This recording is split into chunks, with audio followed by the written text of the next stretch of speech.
এই দেশে মানুষ মনে করে জামাত ইসলামী কমিউনিয়াল দল, হিন্দু বিদ্বেষী দল। না, জামাত ইসলামে হিন্দুরাও প্রার্থী হতে পারবে।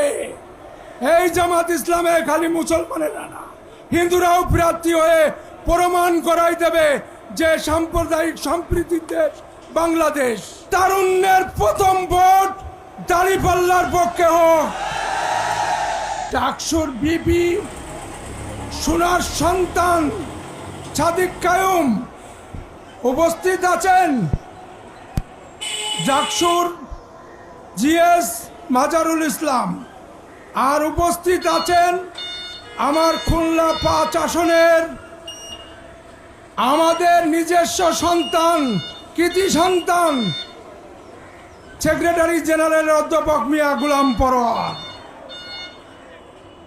আমাদের প্রথম স্লোগান হবে তারুণ্যের প্রথম ভোট দাঁড়িপাল্লার পক্ষে হোক। খালি এই স্লোগান দিলেই হবে না, পরবীন্দ্রের ভোট দাঁড়িপাল্লার পক্ষে হোক। এই দেশে মানুষ মনে করে জামাত ইসলামী কমিউনিয়াল দল, হিন্দু বিদ্বেষী দল। না, জামাত ইসলাম বাংলাদেশ সম্প্রীতির দেশ, এই ইসে বিশ্বাস থেকে হিন্দু মুসলমান একই কাতারে দাঁড়িয়েছে। আজ জামাত ইসলামের দাঁড়িপাল্লাই ভোট দেবে।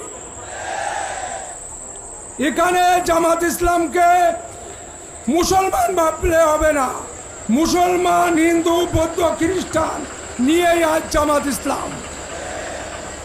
এই জামাত ইসলামে হিন্দুরাও প্রার্থী হতে পারবে।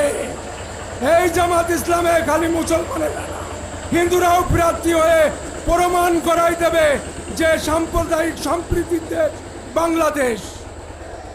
সেই বাংলাদেশে আমরা জামাত ইসলামের দাঁড়িপাল্লা।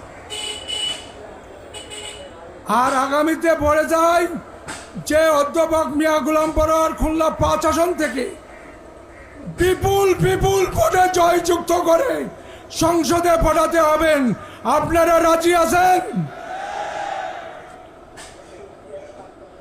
আমরা নির্বাচনের পরের দিন স্লোগানে দেখতে চাই মিয়া গোলাম পরোয়ার যেন তেন নেতা নয়, সারা বাংলাদেশের নেতা, সেক্রেটারি জেনারেল। এটা আমাদের ডুমুরিয়াবাসীর বুকের গর্ব।